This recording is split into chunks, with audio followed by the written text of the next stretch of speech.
pleasure to moderate this Q&A for RRR. I bring to the stage writer-director SS Rajamouli.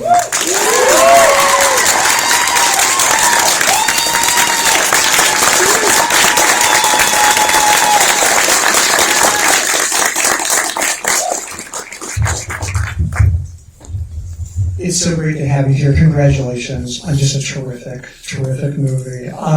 The first thing I wanted to ask about is, if I understand this correctly, obviously the two main characters are based on real people who in real life actually never met. And I imagine as a filmmaker, that opens this huge canvas for you in terms of the possibilities. Was that the initial inspiration in terms of imagining these two guys crossing paths, what that might have been like? Thank you, first of all. There were 2-3 thoughts going in my mind after completion of my previous film, Baahubali. One of the things that I always wanted to do was a multi-starrer. I like the idea of bringing not just two stars together, but just two heroes together. Even in my childhood, when I read so many books of so many epics of Indian stories or even other stories. In my mind, I would bring heroes from different stories, put them together in different scenarios, and just enjoy that. I always enjoyed that. That was one thing. Then I knew the story, history of Allur Sitaramraj and Kumram Bhim. But when I was again going through the stories, that the coincidences,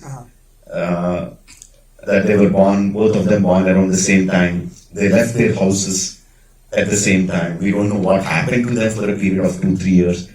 Then they came back and started fighting against the oppressors in the same modus operandi. I thought, yeah, this is a fantastic possibility if I can bring them together. And I have a multi-starrer with two freedom fighters, a completely fictional story. I thought, well, I have a fantastic idea on my hand. And you had worked with these two stars before, but not together. When you were writing the two characters, did you have them in mind, or did you sort of introduce them together and say, I want to make this movie with the two of you. I haven't started working on it yet. What was your order of events? No. By the time I had the story, they were already on board. The interesting story is that because I wanted to do a multi-starrer, the initial idea was I would do some kind of rom-com, romantic comedy, simple story. So I called both of them. I called Tarak, can you come over home? And he said yes, and I called Charan, can you come over home? He came, and they were surprised to see each other at my place. And luckily for me, they're friends. They're good friends. And I said, well, I have something interesting for you. I want to do a film with you together. I'm not telling you the story, but are you on? They said, absolutely yes. There is no second question about it. So we were on to the project without having a story. In terms of writing, because obviously this is based on two real people, did you write for your stars in terms of thinking what their strengths are as actors and sort of modified the two freedom fighters to more kind of represent who these two stars are? Or how did that writing process work in terms of thinking who these guys were going to play the characters? For me, all my career, I have worked with stars. I know the star power, but I also know the fact the stars bring the audience to the theaters. Yeah. But once the audience are in the theaters, when the lights are shut off, people are going to see the characters, not the stars. So it is very, very important for me to see my actors, not the stars. My actors, what are their capabilities and what are the characters that I'm writing? Do they exactly fit what I'm writing? At the basic thing of it, what I really like about Tarak and Charan, my actors are like, Charan has this beautiful eyes, but you can see the eyes are so sad. You can see that the moment you look at the eyes, you feel like this guy is hiding a lot of pain behind them. That's the feel at least I get when I see Charan. And Tarak is, and the moment you look at Tarak, you feel like this guy can't hide anything, right? That's the kind of face he has. So as actors, that casting is very, very important for me, even though I casted them before writing. That aspect of those actors is very important for me. My understanding is that the production has shut down twice for COVID. Once for a year, I think, and then the next time for about 4 months. And third time just before the release of the film. We had to push the release for 2.5 months the third time. In terms of the actual production, did the script change at any point during that time that you weren't filming, or did you always have the stories exactly as we see it on the screen? The COVID hasn't really changed anything. In fact, after the first 1 year of lockdown, we didn't even have a chance to go to the office and look at the rushes that we have shot. So absolutely haven't touched the project for the period of 9 months to 10 months, I guess. But that gave us a fresh perspective because we are coming back afresh after 1 year. Everything was a little bit more clear. That helped us in a way. In general, the way I write the films is like everything is written, everything is locked down. But the way I like to put it is like everything is locked, but I don't throw away the key. The key is still with me. So whenever there is a chance for improvement, for betterment, if it means deviating a little from the original path, I do it. That goes in general. COVID has got nothing to do with it. Because I wondered, in some ways, obviously COVID was terrible for lots of reasons, but in some ways it seemed like it would be a weird sort of gift to have the time away from it to sort of think about. You weren't able to see the rushes, to sort of think, is this still working? Do I want to tweak this? Do I want to fix this? But it sounds like, other than not throwing away the key, you had the vision, you knew what you wanted to make with this movie. Absolutely. Yes, I mean, like you said, COVID was a very sad thing. So many people lost so much. But I can't complain because the whole world suffered. So even our production suffered. Our budgets shot up. But we have to take it in the stride and go forward and work. Of course, I want to talk about these extraordinary action sequences that you have in the movie. In terms of writing them, is that, are you storyboarding at the same time? I imagine the script must be incredibly visual. How much are you sort of describing what ends up being seen? The way I make these sequences is that I want to bring all my HODs onto the same page. So the way we do it is like the first thing that we go for is the concept art. So we have the concept guy sitting and working on one or two heroic moments of that particular sequence. Yeah. And all of us really work on it to a point like that concept art should look like one single frame from the finished film. It should be so clear in all aspects.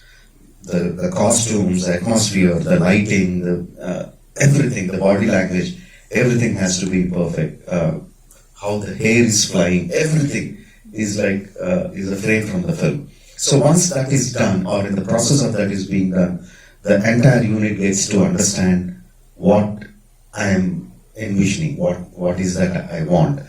At the same time, we do lots of storyboarding, we do lots of previews, we do lots of stunt visualization. Yeah, it's like my whole timeline in the edit is filled with these previews, storyboards, animated storyboards, even before one single shot has been canned. I also want to compliment the editing in this film. Sometimes Hollywood films, I think, make the mistake of over-editing and thinking that a lot of quick cuts create energy and emotion. And one of the things I was so struck by the second time I watched RRR was that you are always very clear where you are in a space. And it's a really, really impressive job. Obviously, that's editing, but it's also camera work and framing. I'd love to talk to you a little bit about just sort of how you think about spaces when you're thinking of action sequences or musical sequences. Thank you so much. I think that is one of the big things that we achieve as a unit. I really don't like quick cuts. When there is something happening there, I want to indulge in it. I want to see it. Like that's how I grew up watching films like Ben-Hur. You know, the kind of the horse, particularly the chariot race, how it was shot. It is a big inspiration for me in many ways. The way it is built up, the way it is shot, the way the camera stays on a single shot or a single sequence for a long time. But everything is so well choreographed that you get everything, all the emotions coming out of it. That's been a big inspiration, and I like to have those kind of action sequences in my film. I don't like quick cuts. Sometimes we do quick cuts to 10 seconds, but mostly I would like to have longer shots. That's my taste, but because that's very clearly established in the beginning itself, all the HODs, the stunt choreographers and the dance choreographers really work hard to get that. Yeah. In previous interviews, you talked about emotion being so important in terms of that's character, that's action. I was wondering in terms of just being on set, in terms of when you're working with your actors and you're working with your creative team, are you somebody that is sort of high energy in that as well? Or what is your set like in terms of, because the movie is so full of energy and it's so energetic and so joyous. I know that obviously there's a lot of work that goes into that, but how do you sort of approach your set? There's a big joke that goes in my film field in Hyderabad. People say that my set doesn't look like a film set, it looks like a factory with all the industrial cranes surrounding the set, and it really doesn't look like a film set. That is because there are a lot of people. It looks like very chaotic, but everything is by design. All the HODs, all the assistants know exactly what needs to be done, and everyone is working simultaneously to get the shot done. So until the camera starts rolling, everything looks chaotic. But the moment the camera starts rolling, you can see everything falling into their rightful places. And obviously, you made several films, obviously before RRR, but there's a process for you in terms of, like you said, it's chaotic until the cameras actually start rolling. Was that something that you had to sort of develop over time, that transition from chaotic to organized when you're shooting? I think at some point of time, we realized that is how it can be done. You should understand that our budgets for Indian films is quite limited. I fall into a very peculiar position because the budgets for my films are way above 3 times, 4 times, 5 times, sometimes 10 times above an average Indian film. But if you compare that to an English similar kind of action film from Hollywood, my budgets would be like 1/5 or 1/4 or 1/10 even, so small. So I fall into a peculiar place, and I also am greedy to have a lot of action sequences come in, and I want them to be the best ever. So my budgets in India usually don't support. So we find out different ways to get things done. In India, we have a beautiful word called jugaad, which is basically a shortcut to get a big thing done. So in that process, it is unavoidable that a chaos is created. The chaos is created, and at the right time, it comes into proper manner. Yeah, either you had to come up with any shortcuts for this movie, and I find this extraordinary because you don't feel that while watching the film.